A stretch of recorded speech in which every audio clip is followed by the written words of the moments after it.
Bismillahirrahmanirrahim. Assalamualaikum warahmatullahi wabarakatuh. Allahumma sholli ala sayyidina Muhammad wa ala sayyidina Muhammad. Alhamdulillah, pemirsa, salam jumpa kembali di program Kabar Petang edisi Selasa 30 November 2021 bersama saya Fauzi Ihsan Jabir. Insya Allah dalam beberapa menit ke depan kita akan membaca dan menelah berita paling menarik hari ini bersama narasumber yang berkompeten di bidangnya dan tentunya dalam sudut pandang Islam. Inilah Kabar Petang selengkapnya.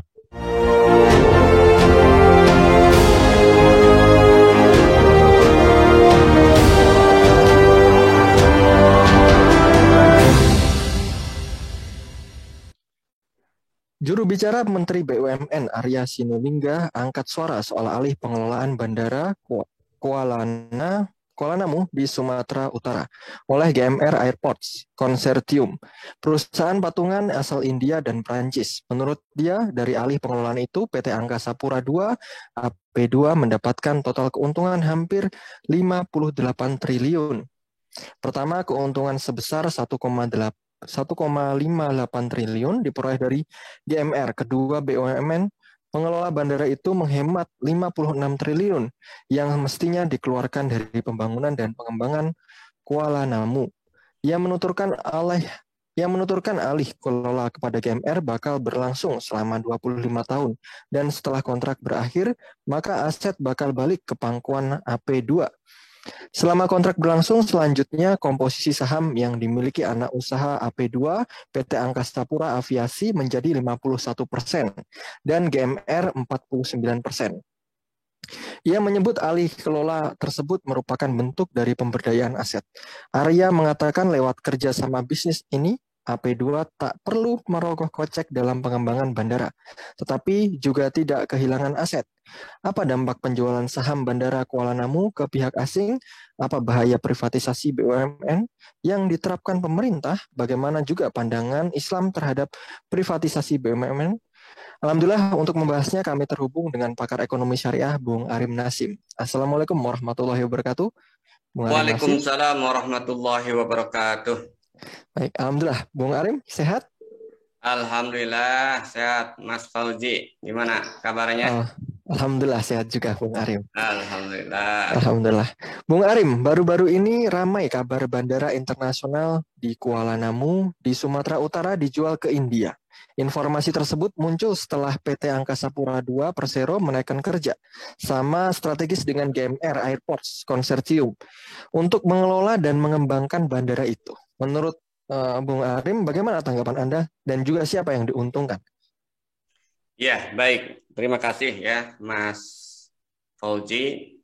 Kalau kita perhatikan memang pemerintah sekarang itu kerjaannya itu jual aset ya, atau privatisasi untuk mencari uang dengan jalan pintas ya kan. Dan kalau saya perhatikan dalam konteks sistem ekonomi ya kan, rejim sekarang itu memang sangat radikal. Jadi kalau dalam konteks ekonomi itu saya sebut kapitalis radikal ya kan.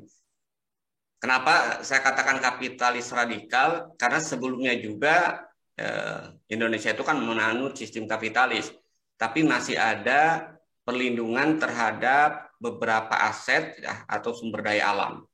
Misalnya kalau kita lihat sebelum dikeluarkan ya Peraturan Presiden 2021 dan Undang-Undang Cipta Kerja 2020 yang terkait dengan daftar negatif investasi ya, itu bandara itu masuk dalam kategori daftar negatif investasi. Artinya apa? Investasi asing dan swasta itu kemudian tidak boleh masuk di dalamnya itu kan. Dan itu saya kira bertahan sampai tahun 2016 ya, berdasarkan Perpres nomor 44 2016 berarti berlaku sampai tahun 2020-an ya kan.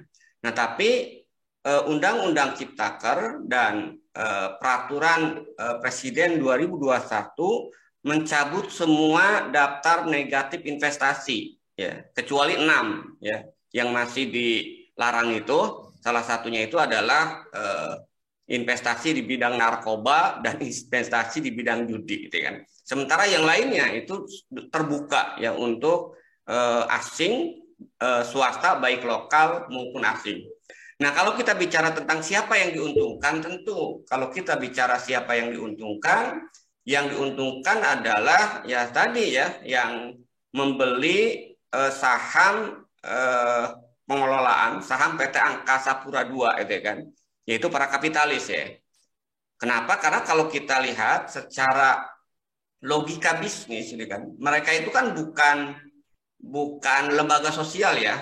GMR Airport Consortium itu adalah lembaga investasi. Mereka kemudian membeli saham ya yang dimiliki oleh Angkasa Pura sampai 49%, tentu melihat di sana ada potensi keuntungan yang mereka dapatkan ya. Baik keuntungan secara ekonomi maupun secara politik gitu kan. Dan sebaliknya kalau kita lihat kerugian itu siapa? Ya rakyat dan negara ini gitu kan. Karena kalau kita lihat tadi kan bandara dan pelabuhan, karena kan satu paket biasanya kan bandara dan pelabuhan itu kan kalau secara normal berpikirnya itu kan bukannya berpikir ekonomi, itu kan aset-aset yang strategis itu kan, aset-aset yang strategis yang itu akan mengancam kedaulatan negara secara politik kalau itu kemudian diserahkan pengelolaannya itu kepada swasta asing berperan di dalamnya. Jadi itu yang saya lihat ya. Jadi jelas yang diuntungkan adalah para kapitalis, yang dirugikan dengan penjualan saham ini itu adalah rakyat dan negara tentu ya secara keseluruhan. Baik, baik, Bung Arim, apakah pelepasan saham ya dengan penjualan aset itu sama ya, ataukah juga penjualan bandara Kuala Namu ke pihak asing ini justru berpotensi membuat Indonesia ke depan ya itu kehilangan semua BUMN yang dimiliki? Dan juga apakah dampak penjualan saham bandara Kuala Namu ini ke pihak asing dampaknya seperti apa, Bung Arim? Ya, kalau kita bicara apa sih istilahnya itu penjualan saham itu sama dengan penjualan aset atau tidak ya? Kalau dalam perspektif akuntansi keuangan ya atau perspektif akuntansi dan keuangan sebenarnya sama aja itu kan. Menjual saham itu sama dengan menjual aset. Kenapa? Karena esensinya menjual saham itu kan menjual kepemilikan perusahaan.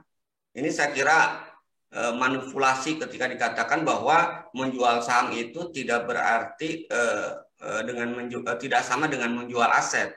Saya kira kalau dalam konteks pengelolaan perusahaan, saya belajar ya di akuntansi itu kan kalau bicara terkait dengan aset di sebuah perusahaan ya itu ada laporan keuangan, di kirinya itu aset, di kiri aset ya, di kanannya itu adalah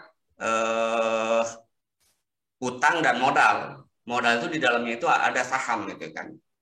Nah, ketika saham ini dijual ya artinya kepemilikan pemerintah kemudian berkurang tadi kalau nggak salah sampai 49% gitu kan.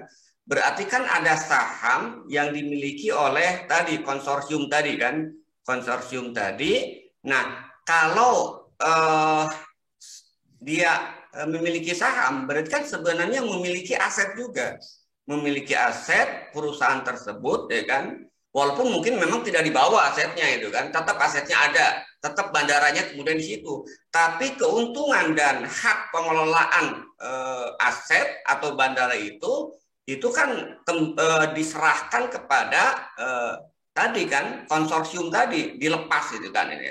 Nah, kalau kita bicara terkait dengan apakah tadi kan pembelian saham itu sama dengan penjualan aset, pada kondisi tertentu itu pasti sebenarnya akan sama. Misalnya gini, ketika perusahaan itu kondisinya rugi dan dilikuidasi, pasti kan aset itu akan dijual untuk apa? Untuk apa istilahnya itu mengembalikan modal tadi kan, mengembalikan modal para pemilik modal atau pemegang saham tadi. Jadi sebenarnya istilahnya istilah aja, faktanya itu sama itu kan, baik penjualan aset ya maupun penjualan saham kan esensinya itu adalah kepemilikan perusahaan itu kemudian berubah, begitu juga pengelolaan, hak kepengelolaan terhadap perusahaan juga itu akan ada perubahan. Nah, kalau kita lihat dampak dari penyerahan sebagian saham atau penjualan saham ini kan tadi kan pengelolaan bandara akhirnya diserahkan kepada perusahaan konsorsium tadi, investor dari Perancis dan India ya kalau nggak salah ya. Jadi dari dua perusahaan tersebut ya, dari konsorsium GMR itu kan, mereka nanti akan mengelola bandara tersebut ya kan. Dan kalau kita lihat tentu secara seperti yang saya katakan tadi, secara ekonomi maupun secara politik ini jelas merugikan negara itu kan. Kenapa? Secara ekonomi kalau kita lihat ketika diserahkan pengelolaan bandara ini pada swasta, kepada investor, tentu tujuan mereka melakukan investasi itu untuk mencari keuntungan. Ya. Pasti yang akan terjadi fasilitas bandara itu akan semakin dikomersialisasikan. Untuk apa? Untuk mencari keuntungan yang sebesar-besarnya gitu kan. Itu yang pertama secara ekonomi. Nah, kalau kemudian mereka mencari keuntungan yang sebesar-besarnya dengan mengkomersialisasi pelayanan di bandara, siapa yang dirugikan? Rakyat. Rakyat harus membayar jasa pelayanan bandara dengan harga yang tinggi. Itu yang pertama secara ekonomi. Kemudian yang kedua, secara politik ini yang saya kira lebih berbahaya lagi gitu kan. Karena kalau kita lihat secara politik, penyerahan atau pengelolaan bandara kepada swasta, apalagi asing, itu mengancam kedaulatan negara. Karena kita tahu bandara itu kan salah satu pintu masuk orang asing gitu kan, dan pesawat asing gitu kan. Bayangkan kalau kita lihat ketika ini dikelola oleh asing itu kan, oleh swasta, mereka tidak akan peduli terkait dengan masalah kedaulatan negara. Yang mereka pikirkan itu adalah keuntungan dan keuntungan. Ini yang saya kira apa istilahnya itu, kerugian secara ekonomi maupun secara politik ketika barang-barang yang merupakan milik publik atau barang yang strategis itu kemudian diserahkan pengelolanya kepada swasta, baik lokal maupun asing gitu kan. Nah, akhirnya kalau kita lihat berikutnya, karena ini diserahkan pengelolanya kepada swasta maupun asing, ya lama-kelamaan itu kan, ya BUMN ini kemudian akan berubah menjadi swasta kepemilikannya. Ya. Walaupun sekarang kan masih dibatasi kan, katanya masih 50% sahamnya itu milik pemerintah gitu kan. Tapi kan kedepannya bisa aja nanti, bisa aja 100% gitu kan. Pengelolaan itu kemudian diserahkan kepada swasta. Nah, kalau itu sudah terjadi, ya udah hilanglah gitu kan kedaulatan ekonomi dan asetnya itu kemudian walaupun masih ada di Indonesia itu kan, tapi yang menikmati keuntungan itu adalah para kapitalis ya, terutama orang-orang asing. Ya termasuk juga ya kapitalis lokal yang mungkin nanti membangun kerjasama. Dan siapa yang dirugikan tidak lain seperti yang katakan tadi, itu adalah rakyat dan negara. Baik, baik. Bung Arim, berarti bisa kita simpulkan bahwasannya memang pemberian ya ataupun pelegalan terkait dengan aset khususnya bandara ini adalah aset strategis, dan kalau seumpama diberikan kepada asing ini menyebabkan akibat yang fatal sekali sebenarnya. Ada pandangan dari kaum neoliberal ini, Bung Arim, pendukung privatisasi ya, bahwasannya percaya sepenuhnya privatisasi memberikan sejumlah dampak positif berupa peningkatan efisiensi kerja, terus juga kinerja, produktivitas, ya, terus juga bahkan produktivitas perusahaan yang diprivatisasi tersebut, serta mendorong perkembangan pasar modal nih, Bung Arif, dan meningkatkan pendapatan baru bagi pemerintah. Lalu apa sebenarnya bahaya kebijakan privatisasi BUMN nih, Bung Arif, yang diterapkan oleh pemerintah? Iya, kalau saya melihat, kita harus melihat sebenarnya karakteristik BUMN ya, karena nanti tidak bisa juga digeneralisasi. BUMN itu kan nanti ada dua ya. Yang pertama, BUMN yang mengelola barang publik atau barang-barang yang sifatnya strategis. Seperti apa? BUMN yang mengelola minyak dan gas, BUMN yang mengelola tambang batu bara, kemudian yang lainnya itu kan. BUMN yang mengelola bandara dan pelabuhan. Nah, ini adalah barang-barang yang sifatnya strategis. Nah, dan ini adalah kebutuhan rakyat pokok ya, masuk dalam kategori kebutuhan yang sangat vital, ya kan. Nah, kalau ini kemudian diserahkan pengelolaannya kepada swasta dengan privatisasi, maka akan memunculkan pasar oligopoli bahkan monopoli gitu kan. Yang akhirnya apa? Tadi pengelolaan itu semua itu adalah profit oriented.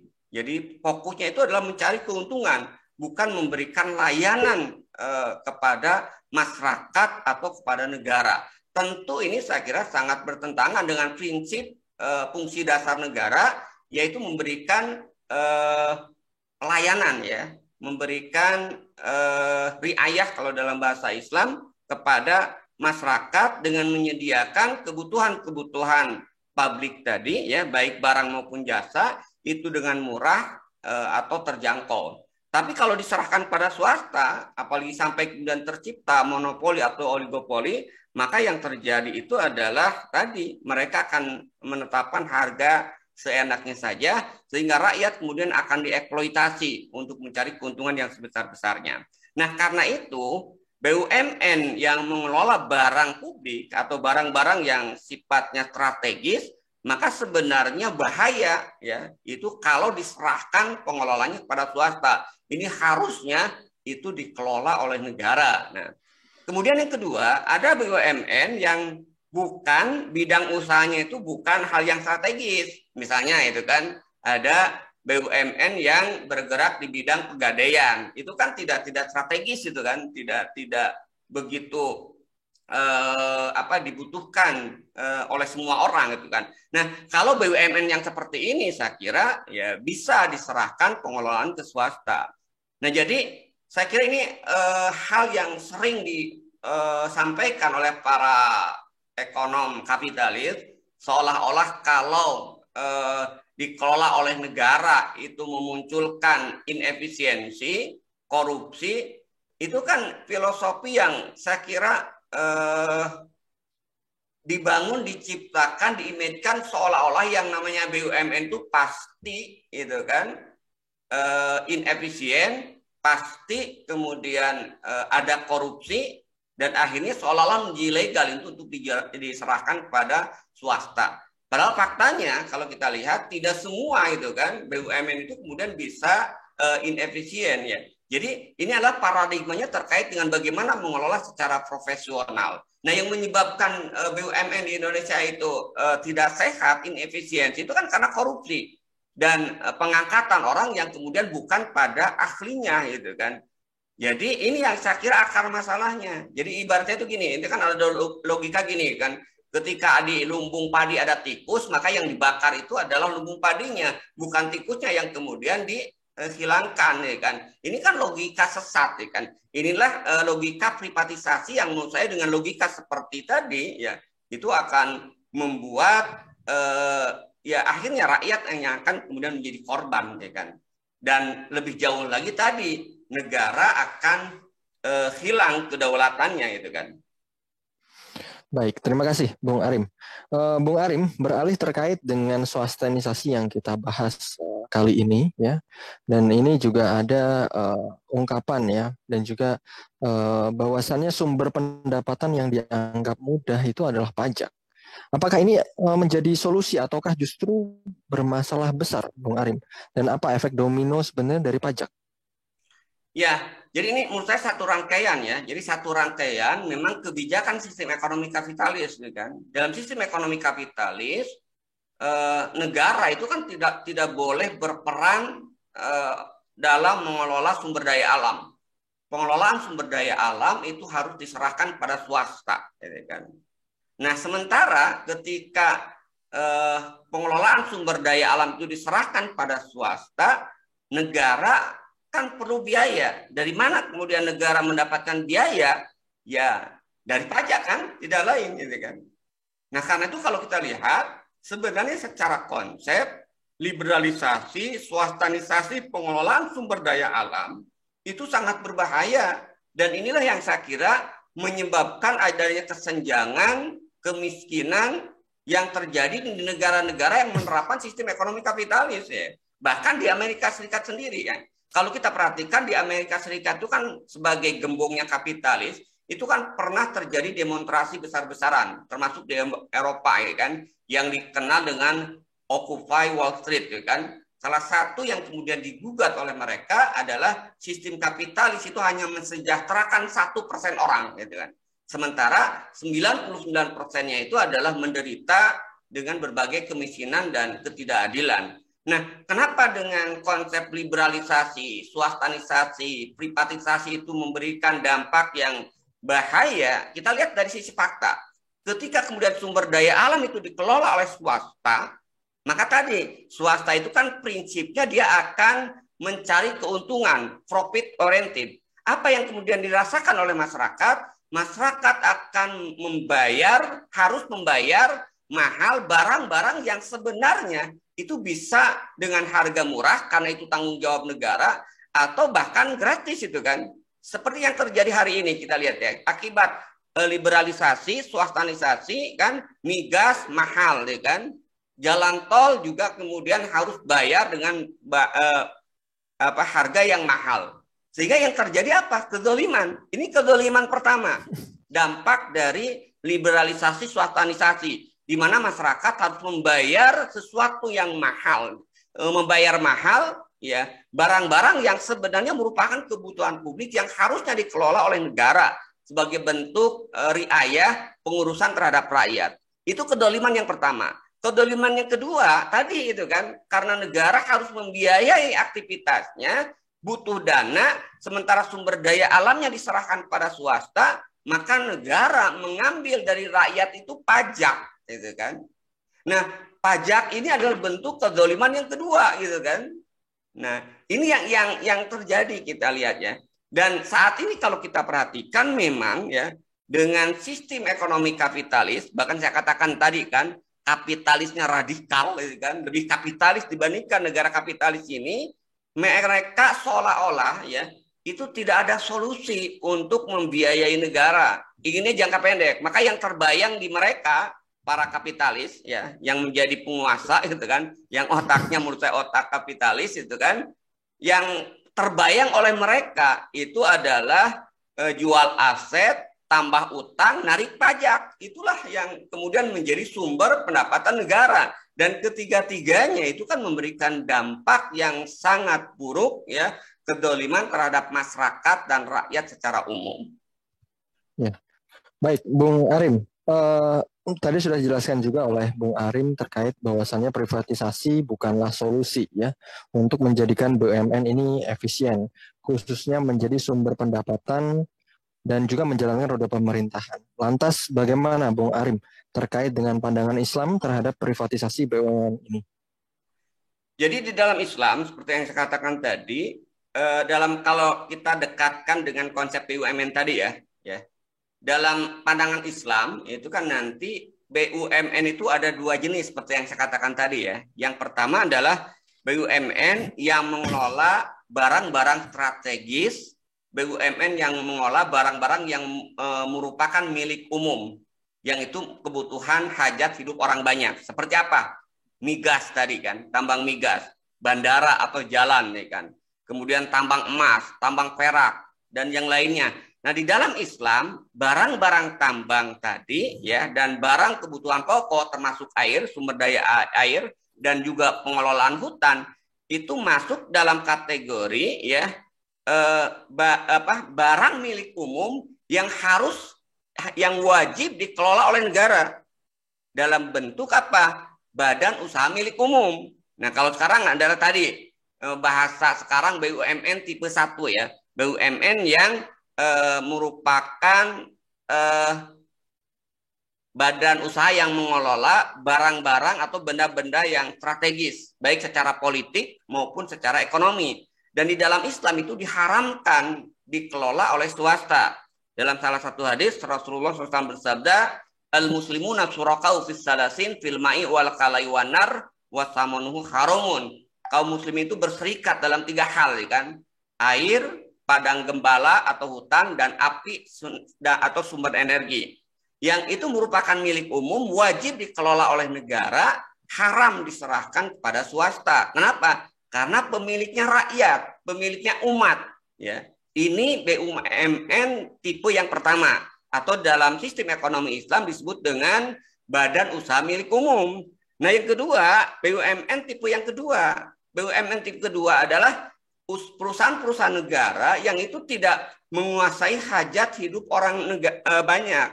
Ini boleh kalau dianggap tidak efisien, diserahkan ke swasta, dijual ke swasta. Boleh aja kalau BUMN tipe yang kedua. Misalnya tadi yang saya contohkan itu kan, penggadaian. Kalau itu merugikan, ya bisa diserahkan ke swasta. Tapi kalau BUMN tipe yang pertama atau dalam sistem ekonomi Islam yang disebut dengan badan usaha milik umum, karena mengelola harta milik umum, harta milik rakyat, yaitu tadi barang tambang, ya, kemudian juga barang-barang strategis yang merupakan kebutuhan hajat hidup orang banyak, dalam sistem ekonomi Islam wajib dikelola oleh negara, haram pengelolaannya itu diserahkan kepada swasta. Kenapa? Karena itu akan dijadikan dua fungsi. Fungsi yang pertama sebagai fungsi pendapatan negara, ya kan, dengan mengelola tambang, dengan mengelola sumber daya alam tersebut, ya. Yang kedua itu dijadikan sebagai fungsi riayah, memberikan layanan kepada masyarakat untuk memenuhi kebutuhan pokok masyarakat. Nah, ini kalau kita lihat dalam perspektif sistem ekonomi Islam. Jadi privatisasi terhadap barang-barang publik, barang-barang milik umum dalam pandangan syariat Islam haram, ya kan? Baik, terima kasih Bung Arim selaku pakar ekonomi syariah. Ya, pemirsa Kabar Petang, semoga Anda mendapatkan banyak manfaat dari program kami. Jangan lupa tetap hadir dan juga saksikan kami di program yang sama, di channel yang sama, dan juga di waktu yang sama. Akhirnya, jangan lupa juga subscribe, like, dan juga share sebagai amal jariah Anda semua. Saya Fauzi Sanjabir bersama kru yang bertugas mohon undur diri. Wassalamualaikum warahmatullahi wabarakatuh. Waalaikumsalam warahmatullahi wabarakatuh.